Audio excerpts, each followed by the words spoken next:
Ladies and gentlemen, my name is XPC Reaper. I said I'd give you a little look at the trade skill mechanics in this game, so that's precisely what I'm going to do. Now, I don't actually have reagents for a lot of things at the moment because harvesting in this game definitely is not as plentiful as in the previous Elder Scrolls games where you find yourself with basically too many ingredients.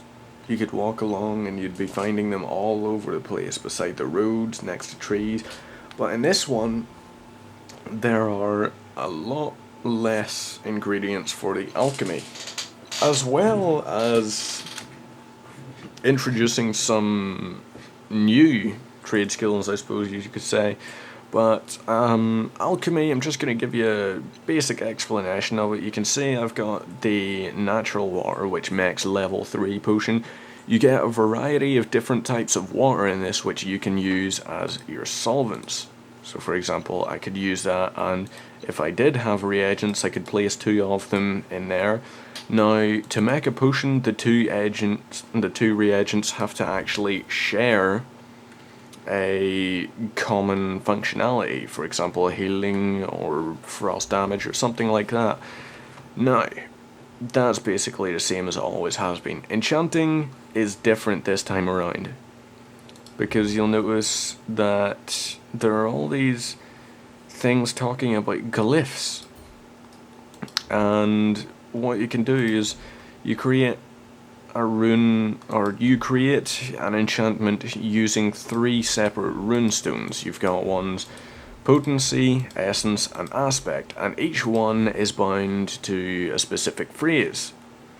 So it's kind of similar to the way the dragon language worked, except in this one you can mix and match out of all these different runes that you can find throughout the world, and it can really change things up.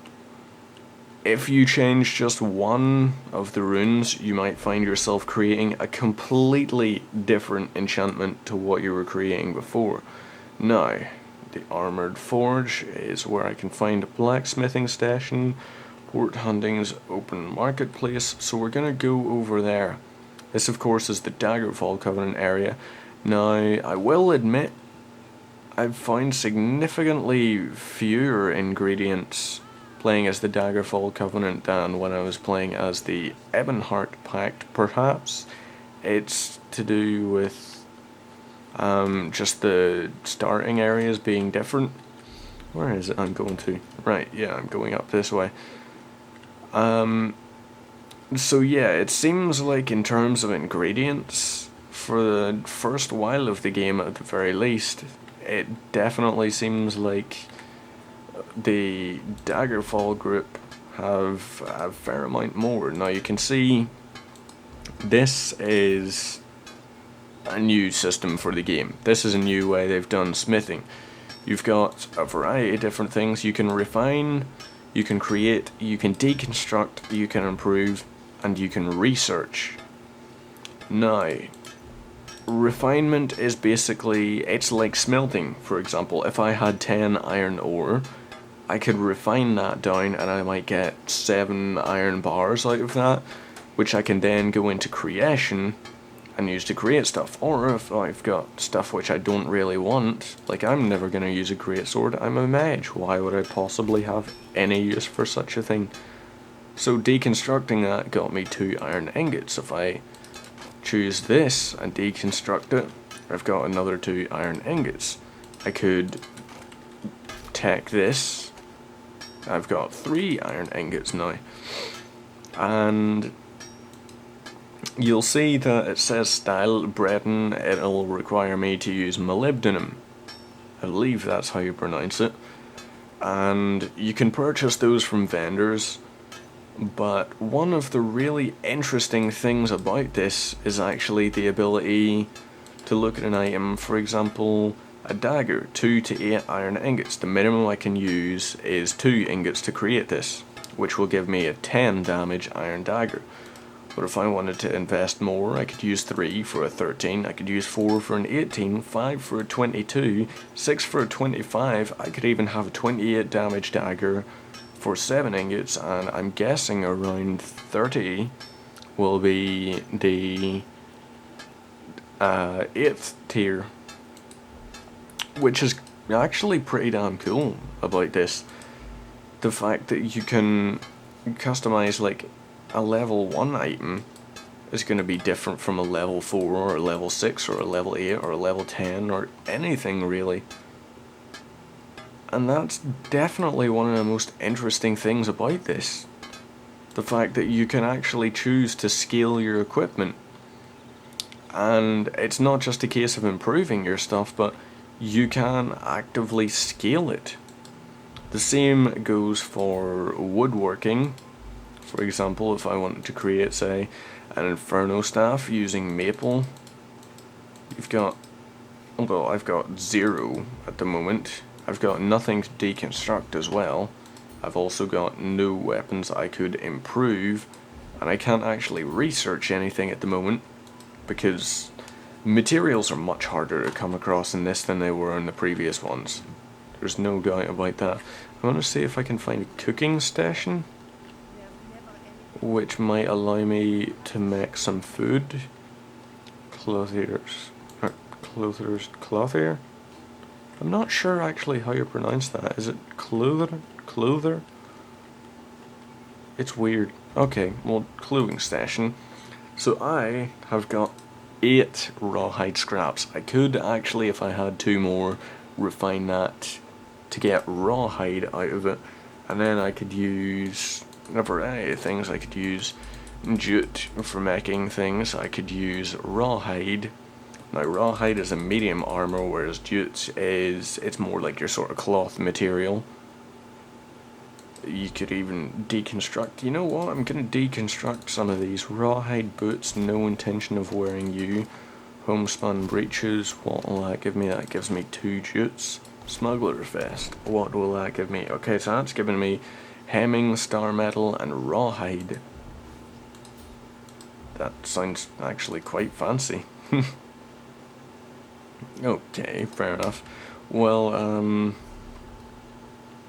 let's see. Star metal crafting in the red guard style. Right. Yeah, I think I should have enough to be able to cook something. Surely, if I can actually find somewhere that will have cooking. No cooking station there, none there, none there. Okay, so I can't actually find any, but what I will do is I will show you the skills relating to the crafting. Now you can see that my clothing went up to level 2. So what I can do is I can invest in kenai cloth. And what that means is fibrous plants in the world will be easier to see when you're 20 meters or closer. This basically gives them a glowing aura around them when I get close enough to them. Each one of these basically follows the same principle. You've got a variety of different things which can buff up each one individually. Then of course you've got ones like hirelings, of course, which are, I'm not gonna lie, extremely handy sounding. An outfitter hireling will send you cloth or leather and possibly other items every day, which means every day you sign in, you'll have more stuff waiting for you. You'll have been sent items, which can really make things a lot more improved, in that farming doesn't become as much a necessity, I suppose you could say.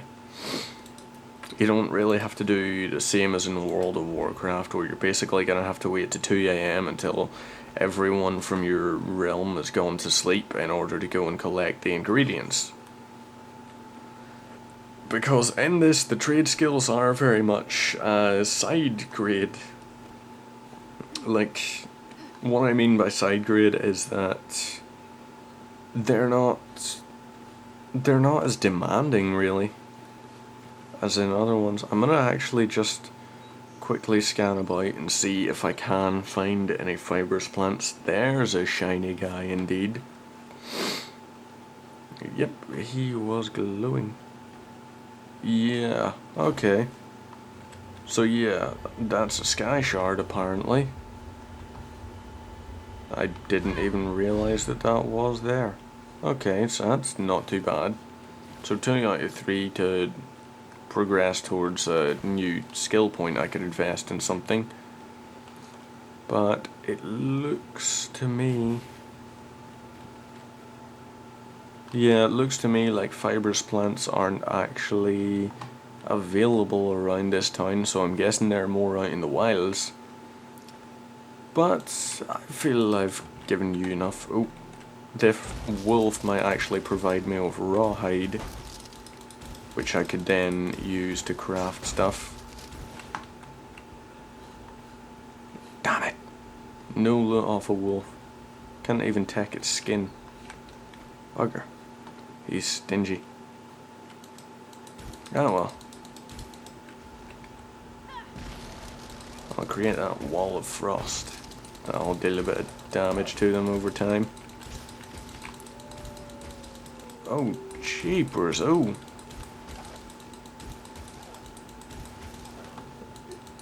Right.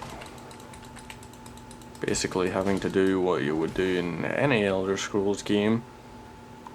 See if this is giving my loot to these people. I swear to God, I'm the one that started combat. I'm the one dealing a lot of damage. I sort of deserve to be able to skin these wolves. But because people keep interfering to try and assist, that means I can't do bugger all. Oh well, at least I can kill and loot scorpions. Really? Nothing? Beetle? You wouldn't have hide, would you? No. You're not a hide creature, are you? Ooh, here's a rune. Here was a rune. Well, at least I was able to show you what one of the things looked like, and this is actually essentially what harvesting is for everyone in the game, regardless of if you're mining metal or anything like that. It's gonna be fundamentally the exact same thing. You run up, you press E, you wait for your person to go through a harvesting animation, you find another bit, you wait for more harvesting information, SSDD, you know? Same shit, different day. And it can definitely get boring. I'm not gonna lie, but fact of the matter is, it's stuff you'll encounter as you're walking along. You won't actually be able to look for this stuff because there's no way to actually put it up on your hotbar or anything like that. But it's frequent enough outside cities, I suppose. Did I really walk away without taking that iron ore? How silly of me. Take all. Yes. Now hopefully I'm looking at this, and if this gives me 4... Yes! We have enough to refine jute in the actual town, or in the port. Which is good in my opinion. Piss off, wolf. Oh, piss off wolves. I don't really care about that jute, I just care about getting away from these things. Stay back. Good puppies. Now I can actually go into the city and I can refine that jute. I can purchase some molybdenum, I believe it was called, and I can actually use it. I just went the wrong bloody way, didn't I? Fall damage in this is reduced, it seems. I mean, that would have been much more dangerous in something like Skyrim, for example. Sometimes the falls in this, it does seem like they've reduced the fall damage, which is nice if you didn't like it. Someone fighting a mud crab? Oh wow, that's awesome. You can probably bet on who's gonna win the fight out of 2 mud crabs. Wow, that's not right. That's really not right. But let's go to the open area. Is this where we were before? Yes. And we can purchase some stuff, I hope. Have you got reagents? No, you've only got that. You are not helpful to me at all. Store. Have you got it? Molybdenum. Okay, yes. So let's buy a piece of molybdenum. Let's use our clothing station. Refine some raw jute. 10 pieces is going to give me 7 jute. Okay. Right. Now I just need to decide what I actually want to create. I am going to give her a robe. No, I'm going to go for this because I can actually use it, craft it, and voila. I believe I have just created my first piece of clothing. Yep. Oh, how very nice. You can get recipes. Recipes are the only way to actually learn to do anything with regards to trade skills, but you find them as loot. You could probably purchase them if there was any form of an auction house on here. I'm really not certain if there is one, but that's a look at the trade skill mechanics of the game. They're basic, but they're handy. So if you're the sort of person who likes trade skills in games, this is definitely a plus because I feel it's more passive, more secondary than something like, say, World of Warcraft, which makes it slightly more favourable to me because it's not as frustrating having to go about and search for resources and hope to God no one else has found the same vein as you or anything like that. There are trading guilds. Yeah, trading guilds will probably be able to help you buy stuff. So I wonder if there's a way to wave. Yep, that seems like an effective way to end the video. So let's just do that again. Actually, you know what? Let's end on a happy note. Diddly dee, diddly dee. See you tomorrow. Thanks for watching.